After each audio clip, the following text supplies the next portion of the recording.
खोजु आहा जीसु ते सोलो आहा जीसु के खोजु आहा जीसु ते सोलो आहा रातिए दिने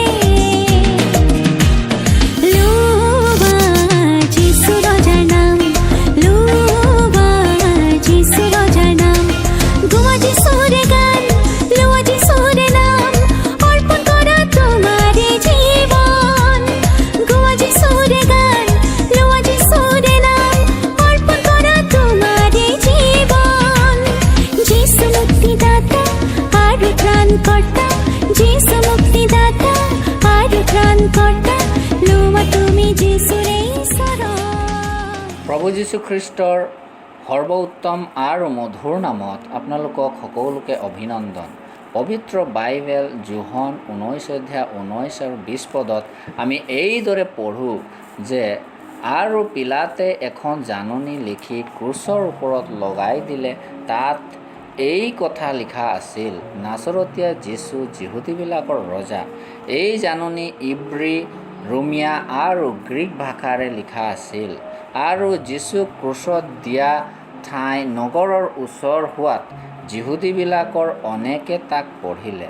ক্ৰুচত তোলা দোষীৰ ক্ৰুচত এখন জাননী লিখি ক্ৰুচৰ ওপৰত লগাই দিয়া হয়, যি জাননীত দোষীৰ অপৰাধ প্ৰকাশ কৰে। প্ৰভু যীশুক যেতিয়া ক্ৰুচত তোলা হ'ল, তেতিয়া যি জাননী লগোৱা হৈছিল যে নাচৰতীয়া যীশু যিহুদীবিলাকৰ ৰজা।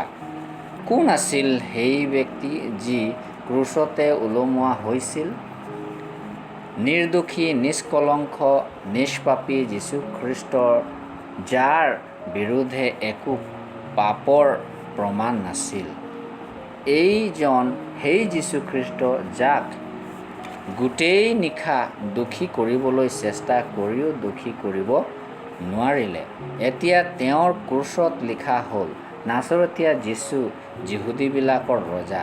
তেওঁ কেৱল যিহুদীবিলাকৰেই ৰজা নহয়, বাইবেলত কোৱা হৈছে যে তেওঁ ৰজাৰো ৰজা, সেই মানুহৰ পুত্ৰ, সকলো মানুহ জাতিৰ ৰজা হয়। তেওঁক ক্ৰুচত দিয়া হ'ল। তেওঁ মানুহৰ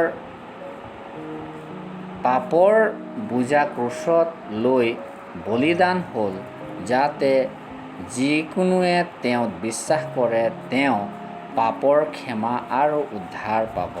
আপুনিও ৰজাৰো ৰজা, ঈশ্বৰৰ পুত্ৰ প্ৰভু যীশুক বিশ্বাস কৰি উদ্ধাৰ পাওক।